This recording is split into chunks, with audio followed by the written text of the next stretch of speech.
Há vários domingos o Senhor tem nos exortado da nossa responsabilidade no dia do nosso juízo. A gente caminha para o final do tempo litúrgico. Semana que vem é a festa de Cristo Rei, a solenidade de Cristo Rei, e aí termina o ano litúrgico. E é por isso também que as leituras então falam do nosso encontro com Jesus, que todos nós teremos que estar prontos para esse encontro. No final da segunda leitura foi dito assim: portanto, não durmamos como os outros, mas sejamos vigilantes e sóbrios. Você viu nessa parábola que o Senhor, na figura do patrão, nos confia talentos. Aqui é preciso entender o que era um talento no tempo de Jesus. O talento não era uma moeda, o talento era uma medida, era um peso. Um talento equivalia a 59 quilos de algo. De modo geral, quando se falava nesse tipo de talento, significava ouro. Um talento de ouro significava 59 quilos de ouro. A gente sabe disso porque na antiguidade teve uma esposa de um imperador romano que o dote dela foi custeado em 100 quilos de ouro, o que valia a 1,5 talento mais ou menos. Então, um talento vale 59 quilos de ouro. Depois em casa você faz a conta. A grama do ouro hoje vale mais de R$300. A grama. Imagine 59 quilos. Um talento. Agora teve um aqui que recebeu 5 talentos. Então nós estamos falando de coisa de milhões. Foi entregue na mão deles milhões. No Evangelho é dito assim: um homem ia viajar para o estrangeiro, chamou seus empregados e entregou os seus bens, ou seja, então deu riqueza a eles. Pensa assim, já para você ir entendendo. Se uma pessoa falasse para você quando você tivesse, 18 anos, 17 anos, 15 anos, e falasse assim: olha, está aqui, 3 milhões, você pode investir toda a sua vida nesses 3 milhões, você pode fazer o que você quiser desses 3 milhões, quando você tiver para morrer, eu volto buscar esses 3 milhões. Veja, você com os 3 milhões na mão, a princípio, iria investir, iria fazer com que o dinheiro progredisse, não é? Não ia dar o debiloide. Vocês têm o debiloide? O debiloide lá cai uma mala para eles de dinheiro, aí eles falam assim: depois a gente repõe, e começam a gastar com um monte de porcaria, não é? Compra terno com pompom, terno de luzinha, lembra? Você, não é? Se fosse igual esses 2 primeiros personagens aqui da parábola, ia pensar assim: eu estou com 3 milhões na mão, esse dinheiro não é meu, mas eu posso fazer com que seja meu, uma parte seja minha. Eu tenho um dinheiro para investir, de forma que eu vou usar de modo responsável, mas de modo que isso progrida.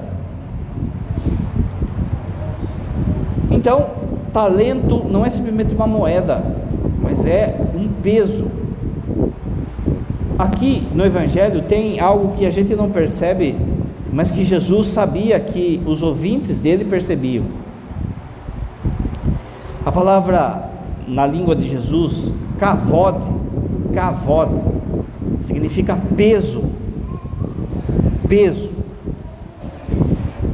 Essa palavra, ela também era usada para designar a glória de Deus. A glória de Deus era comparado a algo pesado, a algo que ninguém conseguia levantar. É pesada a glória de Deus, é algo tão pesado que nem todos os humanos juntos conseguem aguentar esse peso. Se você pegar, por exemplo, o livro do Eclesiástico, tem aquela passagem famosa, que a tradução também, às vezes, ela nos engana. Na tradução está assim: vaidade das vaidades, tudo é vaidade, não é? Mas no original lá, a palavra que aparece é Evel, que significa fumaça. Tudo é fumaça, tudo se esvai, tudo evapora. Olha a diferença: de um lado a gente tem peso, o peso é a glória de Deus; do outro lado a gente tem fumaça, tudo que não tem valor, tudo que passa. Por isso que quando traduz é colocado como vaidade, tudo é fútil, futilidades das futilidades, podia ser uma outra tradução. De forma então, quando Jesus está falando aqui de talento, lembra que o padre falou? Talento não é uma moeda, é um peso. Significa então que Jesus já estava fazendo um paralelo com a glória de Deus. Essa riqueza, esse peso que Deus passa para nós, no fundo é a sua glória. No Antigo Testamento também, ainda lá na Arca da Aliança, havia os dois querubins, um de frente para o outro. Quando havia a manifestação da glória de Deus, no original falava que havia o peso de Deus estava sobre a arca. Então pensa assim, o padre explicou: um talento pesava 59 quilos, um talento 59 quilos de ouro. Mas o que é um talento perto da glória de Deus? O que é 59 quilos de ouro perto da glória de Deus? Então o que Jesus está querendo mostrar aqui é que o que Deus passa para nós é muito maior do que uma fortuna. Aqui entra então um outro elemento dos teólogos, Agostinho, São Tomás, que é o conceito de participação. Quem está fazendo o curso lá com o padre, fez o curso de catecismo com o padre, vai lembrar que para nós, para a nossa fé, Deus é o ser. O Bruno está estudando lá no seminário filosofia e já sabe o que é o ser, né, Bruno? Olha a cara dele, ó. De vez em quando você fala com o seminário assim, o seminarista, para ele dar uma acordada assim, né, para mostrar que está vivo, não é? Com esse calorzão ainda, bate aquela lerdeza. O ser, que significa? O ser significa aquilo que é princípio e fim de todas as coisas, aquilo que não depende de nada nem de ninguém. Então, você se lembra que quando Moisés chega diante da sarça ardente, ele pergunta: mas quando o faraó perguntar o seu nome, o nome de Deus, o que eu vou responder? E Deus responde, lembra? Eu sou o que sou. Que verbo que é esse? Verbo ser. Ele é o ser, ele é o princípio e fim de todas as coisas. Ele não depende de nada nem de ninguém para ser Deus. De forma que, se Deus é o ser e tudo vem dele e vai para ele, significa assim, que Deus, ele não é inteligente, ele é a inteligência. Percebe? Deus, ele não é bom, ele é a bondade. Deus não é belo, ele é a beleza. Todas as coisas que tiverem bondade participam do ser de Deus. Porque veja, se Deus é toda a bondade e eu estou sendo bom, então essa bondade não é minha, é de quem? É dele.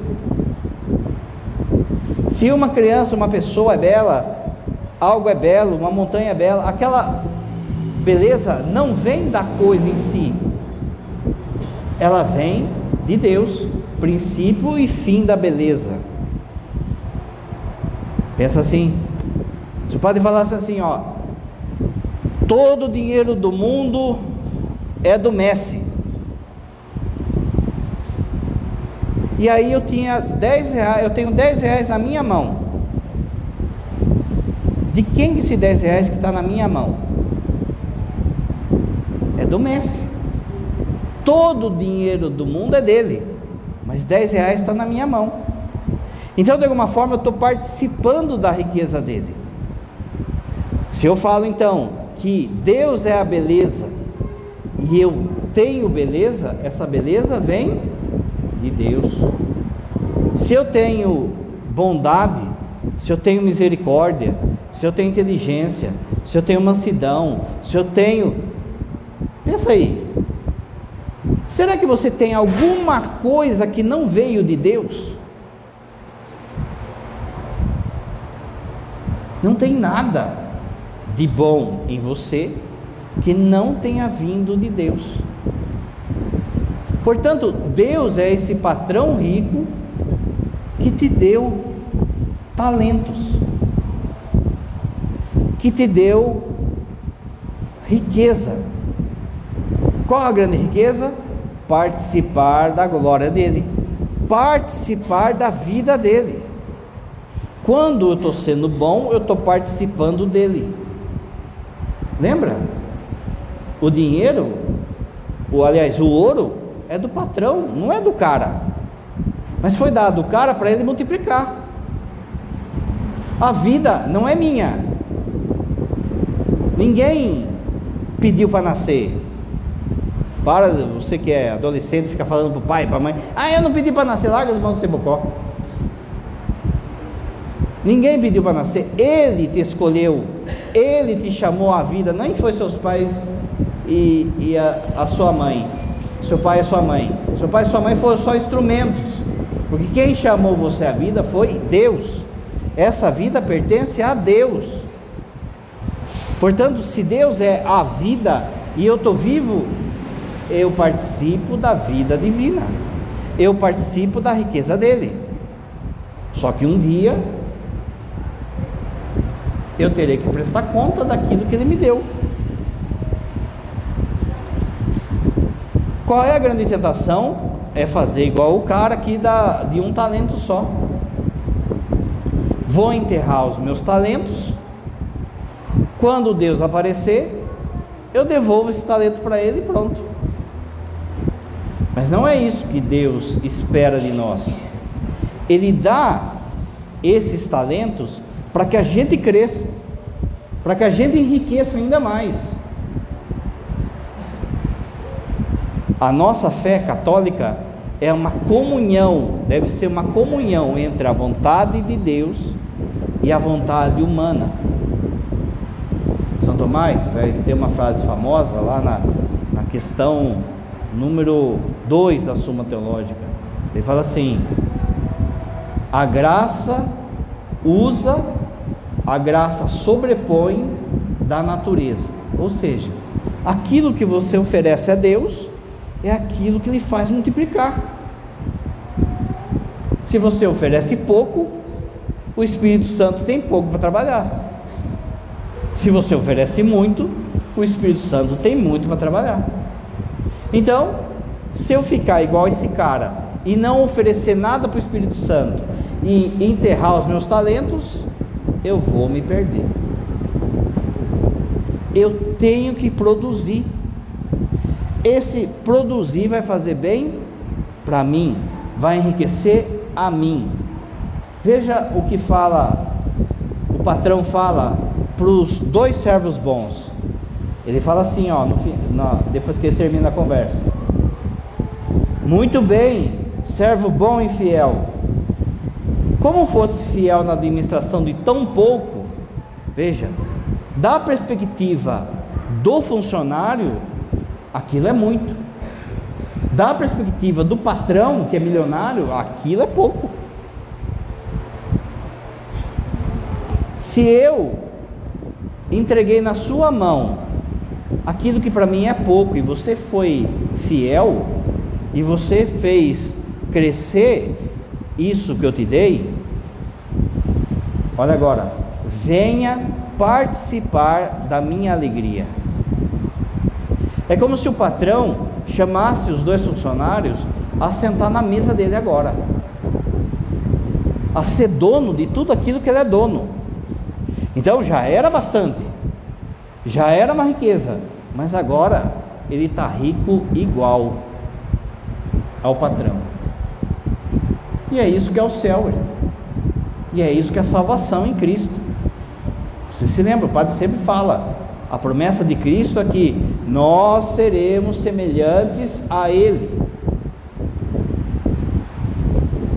Na outra semana, no dia de Todos os Santos, falava assim, a leitura falava assim: nem se manifestou ainda aquilo que seremos. Tudo é de Deus, gente. Tudo aquilo que você tem, que você faz, que você pensa, tudo é dele, tudo é dele. Tudo isso já é algo grandioso que ninguém merece, que foi dado de graça para nós. Mas se a gente for fiel, Ele vai dar ainda mais. Ele vai dar Ele para nós. Ele vai se dar para nós. Nem sequer se manifestou aquilo que seremos. De forma então que todos nós temos uma responsabilidade diante daquilo que Deus nos confiou. E aqui, o padre vai entrar em alguma coisa específica aqui. Porém, pensa aí, não tem nada de bom na sua vida que não tenha como princípio Deus.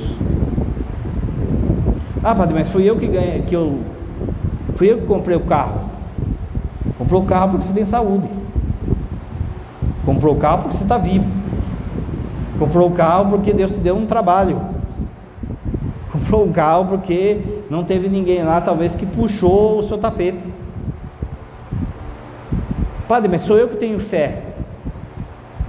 Não, não é você que tem fé. Você recebeu a fé ou dos seus pais, ou num retiro, ou você não se auto-fez crente, se auto-fez piedoso. Você recebe de alguém, que recebe de alguém, que recebe de Deus. Veja, eu não me fiz padre.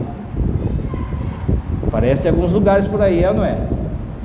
A pessoa faz um cursinho mequetrefe de Bíblia, de 2 semanas, aí tem um sonho, aí no outro dia se diz bispo, no outro dia o cara se faz apóstolo, mega blaster, não é? São Paulo vai falar disso. Toma cuidado com os super apóstolos. Tem gente que é tão mais do que aquilo que Deus confiou, que parece que ultrapassou já os apóstolos, ultrapassaram os apóstolos. Eu não me fiz padre, eu recebi isso da igreja, e recebeu isso de Cristo. E no dia do meu juízo, eu vou ser cobrado, se eu tiver sido padre, se eu tiver exercido a missão de padre na minha vida. Deus não vai cobrar se eu reboquei uma parede, se eu soldei uma carriola. Deus vai me cobrar se eu celebrei a missa, se eu atendi o povo, se eu confessei as pessoas, se eu curei as pessoas. Aqui vale algo já para entrar sobre você, por exemplo. Você tem o direito, por exemplo, de ser amigo do seu filho, amiga da sua filha, mas você não vai ser cobrado por isso. Você vai ser cobrado se você exerceu o seu papel de pai ou de mãe. Esse é o talento, um dos talentos que Deus te confiou. Ele vai te cobrar se você exercer o seu papel de esposo, de esposa, de cristão, de batizado, de comunidade Nossa Senhora Aparecida, tudo é talento, tudo é dom de Deus. Aqui que o padre fala, e aqui também não é para fazer cobrança, mas para que você entenda. No dia do juízo vai ser apresentado, por exemplo, se eu tive a responsabilidade diante da minha comunidade, se eu dava o dízimo, se eu ajudava nas campanhas, se eu ajudava na necessidade pastoral da paróquia, da comunidade. Não, Senhor, eu ia todo domingo na missa, sentava lá no banco e esperava acabar a missa e ia para casa. Você tem uma responsabilidade diante dessa comunidade, e deixa eu dizer para você, mais do que eu até, porque eu um dia vou embora, vai vir outro padre, e vocês vão ficar, e o Senhor vai perguntar, o que vocês fizeram do talento que eu dei para vocês, que era a comunidade de Nossa Senhora Aparecida, a paróquia Sagrada Família, a vossa fé, o que você fez de tudo isso? Nessa parábola a gente pode colocar então Jesus como patrão. Se Jesus é o patrão, e Ele é o rico que dá os dons, os talentos, é preciso que a gente tenha então a riqueza de Cristo, os talentos de Cristo. Você viu aqui que ao que Jesus deu mais, ao patrão deu mais, foi 5 talentos. Para nós também, Deus também confiou 5 talentos. Esse talento, cada um desses talentos a gente tem que dobrar, a gente tem que fazer crescer. Primeiro talento que o Senhor nos deu, a inteligência. A inteligência é um dom de Deus. Essa inteligência foi dada a cada um de nós. Aqui, gente, não é diploma, é o dom da inteligência. A inteligência, São Tomás de Aquino, é a capacidade de descobrir o ser das coisas, é a capacidade de descobrir a verdade das coisas. De forma que, o padre sempre fala também, uma das coisas que tem que parar de falar, quem fala isso é pecado. Falar que é burro, eu sou burro, isso ofende a Deus. Por quê? Porque quando você fala isso, você está falando que Deus não te deu esse talento, mas Deus deu inteligência para todos. Por quê? Porque você é capaz de descobrir a verdade que é Ele. A todo mundo Deus deu essa capacidade. Então a todo mundo Deus deu inteligência. Existem vários tipos de inteligência. Existe a inteligência do estudo, existe a inteligência mecânica, que é aquela pessoa que sabe fazer as coisas, sabe fazer um banco, sabe fazer, mexe com o motor, sabe? Ele sabe fazer as coisas. É inteligência. Se não tiver inteligência, ela não faz. Existe a inteligência da casa. Você esposa, você mãe, você pai, tem inteligência para cuidar da casa, senão existe uma inteligência para buscar aquilo que é necessário na sua vida. Mas a princípio, a grande inteligência, a grande virtude da inteligência, a grande pegada da inteligência é você descobrir a verdade. É você se dobrar diante da verdade que é Deus. É não ter um coração duro e não perceber Deus na sua vida. É você olhar para as coisas e perceber, Deus está aqui, Deus colocou a mão nisso, Deus está me chamando para isso. Inteligência. Quando eu percebo que Deus atuou na minha vida, Da inteligência vai brotar a gratidão. Quando você vem na missa, a primeira coisa que você está fazendo é sendo inteligente. Você está sendo grato por tudo aquilo que Deus te deu essa semana. Você está pedindo para a semana que vai vir, mas você tem que ser grato por tudo aquilo que Deus te deu. Então, o dom da inteligência vai fazer com que você perceba a verdade, que é Deus, que vai fazer com que você adore, que você não seja idólatra, ou seja, que você coloque Deus em primeiro lugar. Esse é o primeiro talento seu. Deus te deu inteligência para tirar diploma? Para fazer a comida? Para fazer um banco? Mas o que vai adiantar no dia do juízo se eu não usar essa inteligência para encontrar Deus? Nada. O primeiro talento, o talento da inteligência, para que a gente encontre a Deus. Encontrando a Deus, a gente adora. A adoração é lucro para nós.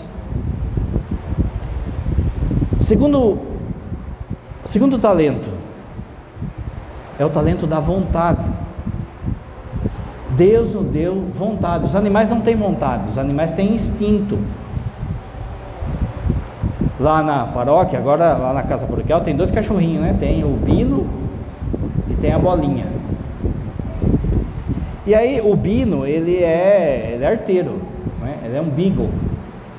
Ele só faz bagunça. Olha, hoje nós bobeamos, ele subiu na mesa, ela estava comendo a mistura nossa. Não é à toa que é cachorro do Padineia, né? É comilão. É assim, você coloca a ração, tem 2 potinhos lá. Você coloca a ração nos 2. Aí o Bino, o que ele faz? Ele fica comendo do potinho dele. Aí a Bolinha vai no outro pote, ele vai lá e começa a comer lá. Aí a Bolinha vem para cá, aí ele volta para cá. Ele não deixa a outra comer enquanto ele não estiver satisfeito. Quando estiver satisfeito, aí ele deixa. Veja, ele não tem vontade, ele tem instinto. Ele pensa assim: ela vai comer minha comida, então eu tenho que garantir o meu. Se tivesse vontade, ele ia perceber: olha, eu vou abrir mão do outro pote porque ela precisa comer. Olha a prova que cachorro não tem vontade, tem instinto. Você já viu um cachorro com um bifão assim, repartindo esse bife com um cachorro de rua? Um cachorro pobre de rua? Vou repartir esse bifão aqui. Ele quer garantir o dele, ele só tem um instinto. Você tem vontade. O que significa? Você pode escolher o bem. Você pode escolher fazer o bem. A vontade, então, é essa inclinação ao bem. Aqui, vale, nesse contexto que a gente está falando, pode poder desenvolver muita coisa, mas o padre queria falar agora dos sentimentos. Os sentimentos, eles estão na nossa vontade. Ele é um talento que Deus deu. Eles estão ligados à nossa vontade. É um talento que Deus nos deu. O patrão é Jesus. Então a gente precisa aprender a ter os sentimentos de Jesus. Na carta aos Filipenses, capítulo 2, versículo 5, fala assim: tende em vós os mesmos sentimentos de Cristo. São Tomás, ele divide os sentimentos em 2 bancos assim, ó. Tem 2 bancos. Um banco são os sentimentos ou paixões, mas vamos falar sentimento aqui para você entender, que se chama concupiscíveis. Concupiscíveis são aqueles que a gente precisa para viver. O amor e o ódio. Amor e ódio? Você precisa ter amor e ódio dentro do seu coração. Amar as coisas certas e odiar as coisas certas, as coisas que não faz bem para você. Esse sentimento Deus deixou para nós, é um dom dele. Desejo e aversão. O desejo é a atração por algo que ainda não possuímos. A aversão é a vontade de evitar aquilo que é prejudicial. E o prazer e a dor. Esse é um banco da história. Amor e ódio, desejo e aversão, prazer e dor. Só que, como a gente, por muitas vezes, é o administrador infiel, a gente inverte tudo. A gente ama aquilo que é para a gente odiar, e odeia aquilo que é para a gente amar. A gente tem aversão àquilo que é para que a gente queira. Por exemplo, olha o peso que é para você rezar. Você tem um tipo de aversão para rezar, é um peso. Aí você tem desejos de prazer, de curtição, de beber, de comer, disso, aquilo, de descansar, de ficar dormindo. Veja, de novo, não é errado ter o desejo de dormir, mas é errado você fazer disso a sua riqueza, o seu talento. O outro banco são os sentimentos que ele fala irascíveis. Irascível significa força. Deus nos deu talentos também de força, todo mundo tem. Esperança e desespero. A esperança é a expectativa de alcançar um bem difícil. O desespero é a perda daquilo que é ilusório. O que a gente faz? Inverte. Coragem e medo. Deus deu para todo mundo as duas coisas, gente. A coragem é a vontade de enfrentar um perigo, e o medo é a reação ao perigo. Você percebe que está perigoso atravessar a rua, você não atravessa. Deus deu isso como um talento. Só que, de novo, a gente, como irresponsável, a gente trata de modo errado esse talento. E aí, por exemplo, o medo paralisa muita gente. O medo faz com que muita gente não se doe mais a Deus. O medo faz com que muita gente enterre o seu talento. A pessoa, ela tem faculdade, ela é estudada. A princípio, quem fez faculdade sabe ler. Está precisando de gente para ler na igreja, mas ela não vai porque ela tem medo. Esse medo está enterrando o talento. Esse medo Deus vai cobrar. A pessoa, ela diz que não tem medo e coloca a sua vida em risco sem necessidade. A pessoa, veja só, o catecismo da igreja fala que é pecado isso, gente. Colocar a vida em risco sem necessidade. O cara tem 4 filhos, a família depende dele. Ele vai pular de bungee jump? Ah, mas é seguro, é não sei o que. Ele está colocando a sua vida em risco sem necessidade. Perceba como a gente então trata mal os talentos que Deus nos dá. Daqui a pouco o padre vai falar o porquê. O talento, um outro sentimento também irascível, é o sentimento da ira, que Deus colocou no nosso coração. O padre já falou. A ira é a reação de uma injustiça. Só que o que vira nosso coração? O pecado da ira, a raiva, o ódio. Jesus teve essa ira santa, Deus teve ira santa lá no Antigo Testamento. Mas de novo, como a gente não cuida direito dos talentos, fica tudo bagunçado. Mas o Senhor vai perguntar para você: o que você fez com a ira que eu te dei? Aí vai aparecer no telão lá que tem alguns lá que usou de ira para esganar todo mundo. Do outro lado vai aparecer lá o pai, o marido, que Deus deu a ira para ele, mas ele era um banana. deixava todo mundo fazer o que queria com a sua família. Percebe? Terceiro talento. Então, o primeiro talento é a inteligência. O segundo talento é a vontade, e dentro da vontade estão os sentimentos que o padre falou, que Deus vai cobrar. O terceiro talento, a liberdade. Deus nos fez livre, mas a liberdade não é escolher entre bem e mal. Isso aí é livre-arbítrio. A liberdade é sempre escolher o bem. Você é livre para escolher o bem em todas as situações. Veja, esses dias o padre atendeu a pessoa que ela falou assim: padre, eu estou com muita raiva dessa outra pessoa e eu não posso nem ver ela, porque às vezes eu estou na igreja, eu estou em algum lugar, eu vejo essa pessoa, pronto, já acaba o meu dia, já fico com raiva, já fico com ódio, e tem vezes que eu nem comungo na missa. Seja livre. Você não está sendo livre, você está colocando a sua vida dependendo do outro. Seja livre.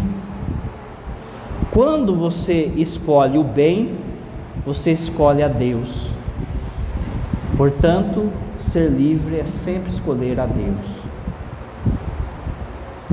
Padre, mas tem um negócio aqui no meu coração que me arrasta, que parece que é um peso. Por exemplo, eu vim na missa hoje, foi um peso, foi uma dificuldade, estava com preguiça, será que eu vou, será que eu não vou? Eu vou. Você livremente escolheu Deus, parabéns, você acabou de ganhar um talento no céu. Percebe? Que aí, nisso, a gente vai curando, por exemplo, a nossa ideia, falsa ideia, por exemplo, de achar que liberdade é fazer o que dá na cabeça. Isso é libertinagem, não é liberdade, é libertinagem. Ou achar que eu sou livre falando ou fazendo o que eu quero, ninguém manda em mim. A gente é livre, de fato, quando a gente dobra o talento que Deus nos deu. Você é livre para ver um pobre caído na rua e não fazer nada. Não, isso aí não é liberdade. Isso aí é o seu livre-arbítrio indo contra a sua liberdade. A sua liberdade está pedindo para que você ajude. A sua liberdade está pedindo para que você ajude aquela pessoa. No dia do juízo, vai aparecer esse talento seu. Eu te dei liberdade e essa pessoa perdoou a outra. E essa pessoa ajudou o pobre. E essa pessoa rezou. E essa pessoa foi na missa. E essa pessoa multiplicou. Vinde participar da minha alegria.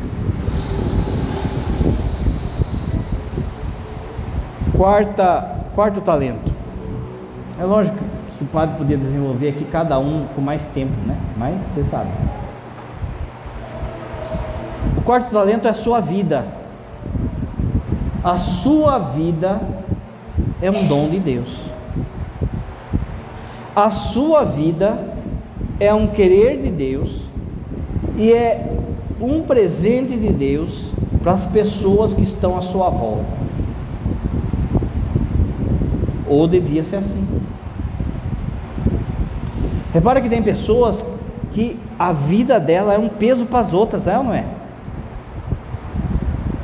Tem gente que é difícil, que é pesado, não no corpo, né?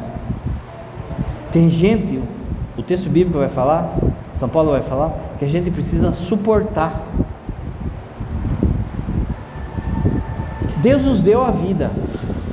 Se Ele nos deu a vida, que é esse dom precioso, é necessário que com a minha vida eu gere vida. O talento. Eu tenho 3 milhões. Eu tenho que gerar 3 milhões. Deus me deu a vida. Eu tenho que gerar vida e não morte. De forma que a primeira coisa, a primeira responsabilidade desse talento é a responsabilidade com a sua própria vida. A responsabilidade com a sua própria vida, o cuidado da saúde, o cuidado de si, o asseio, não é? A higiene, a responsabilidade, como o padre falou, da sua vida, do cuidado da sua vida, de suportar aquilo que não dá certo nesse mundo. Na antiguidade havia uma linha de filosofia que incentivava o suicídio, que falava que a resposta do ser humano diante desse mundo é o suicídio. Com o cristianismo, isso sumiu. Só que do século passado para cá, isso voltou. Voltou, primeiro, nas faculdades, enquanto filosofia. Existe um filósofo chamado Sartre, que ele vai falar isso: a vida é um desespero, e a melhor coisa que alguém pode fazer é ter a coragem de se matar. Como o padre sempre fala, os filósofos eles podem falar difícil, mas o povo pega, o povo vai pegando pelas artes, novela, filme, seriado, música, vai pegando essas ideias dos filósofos. Meu irmão, minha irmã, não tem um dia do atendimento que a gente não atenda a pessoa que vem falando de se matar. Primeiro como se fosse a solução, mas deixa eu dizer para você que só piora a situação. Porque por maior sofrimento que uma pessoa esteja passando agora,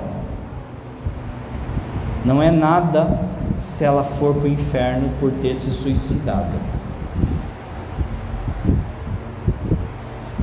Hoje a igreja pensa assim, que quando a pessoa se suicidou, é porque a princípio ela não está bem das ideias. Então vamos rezar por ela, para que Deus tenha misericórdia. Mas a situação é grave, gente. A vida foi dada para você como um talento. Você não pode gerar morte, a começar de você mesmo. E diferente do que esses filósofos falam, ter coragem é aguentar esse mundo sem tirar a vida. Ter coragem é aguentar um mundo que tem corrupção, que tem violência, que tem maldade, que tem Covid, que tem desemprego, que tem criança passando fome, que tem nenezinho sendo assassinado aí por governo. E você pensar, vai passar, a minha vida não é aqui, é junto de Deus. E você aguenta, suporta.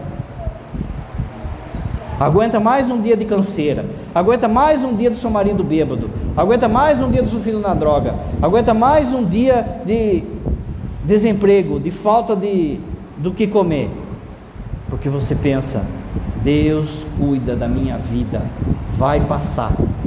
O único sofrimento que não passa é ficar sem Deus para sempre, é ir para o inferno, e você não está lá. Então tem esperança. A primeira responsabilidade é com a sua própria vida. A segunda responsabilidade, com a vida de quem está no seu entorno, a sua família. Você é responsável da vida deles. Gere vida. Os casais, gere vida. Gere vida. Incentivando as pessoas, investindo nas pessoas, amando as pessoas.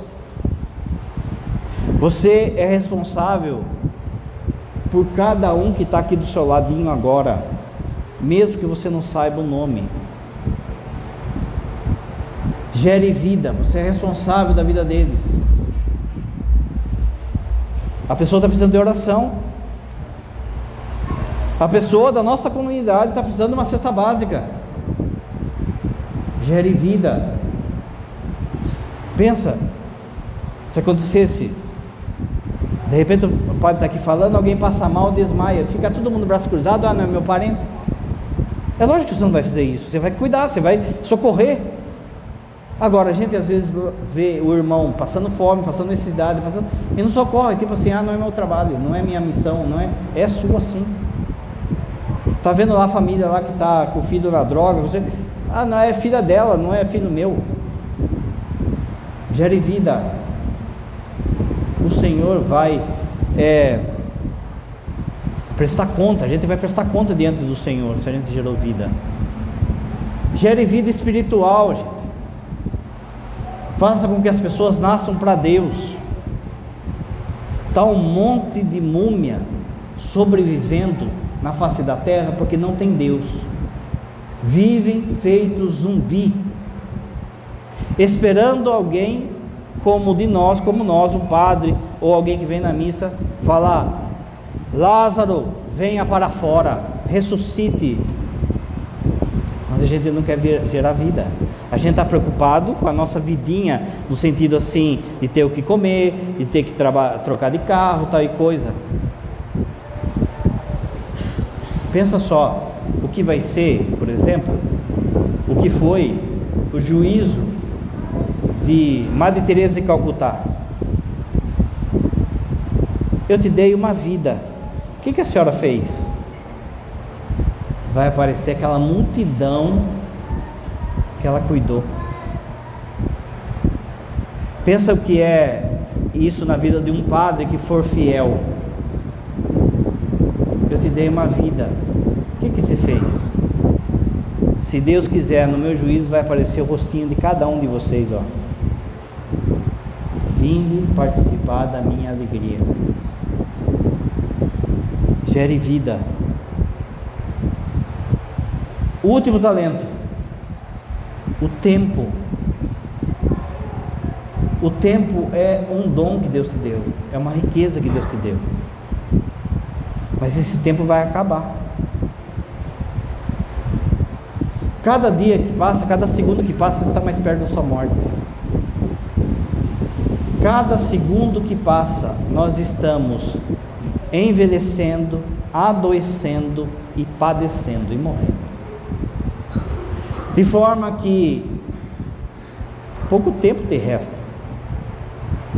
Padre, mas eu vou viver até 150 anos. É pouco tempo, gente. Pensa só, agora de pouco você estava soltando pipa na rua. Agora de pouco você, criado pela avó aí, jogava fubeca no carpete, não é? Não podia sair de casa, jogava fubeca no carpete. Agora está aí, já é pai, já é avô, se bobear já é até biso já. Você acha que vai ficar até quando? Quanto tempo você tem para converter? Quanto tempo você tem para ter vida de oração? Quanto tempo você está falando assim, amanhã eu vou começar a rezar?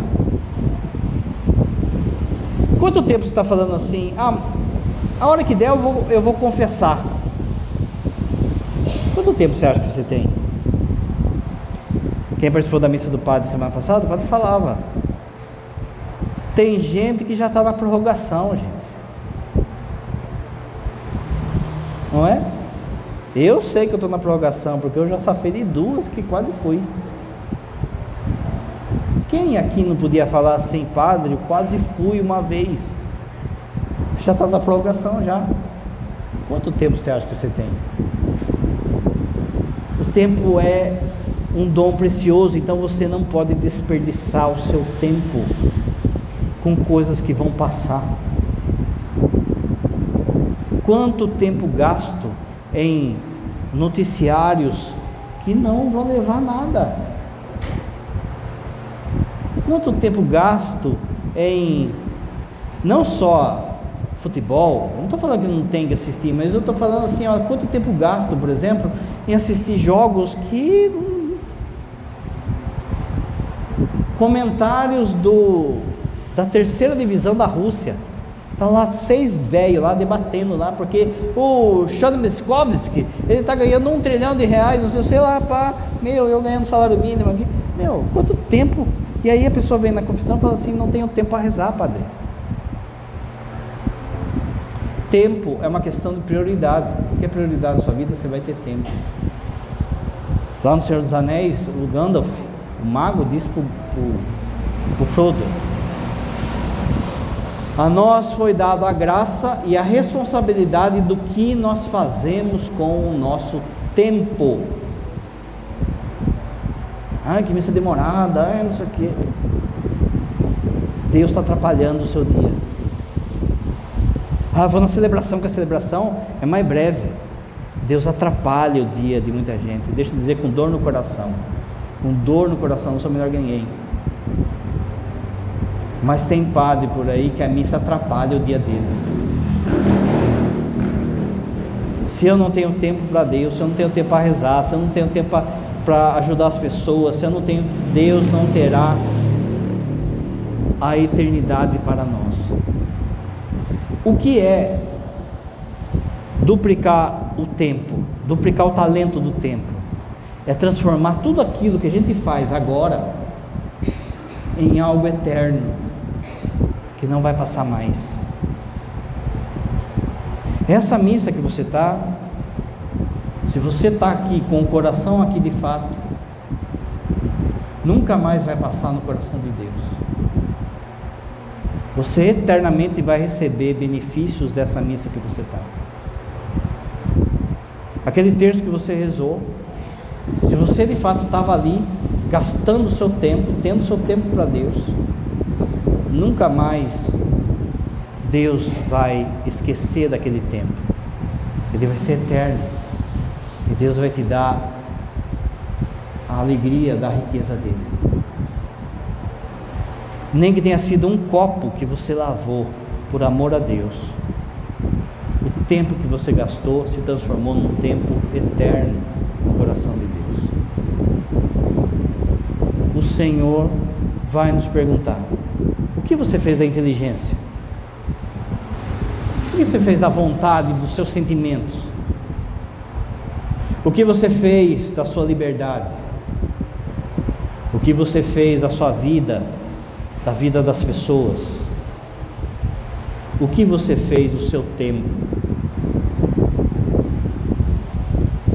Portanto, não durmamos como os outros, mas sejamos vigilantes e sóbrios.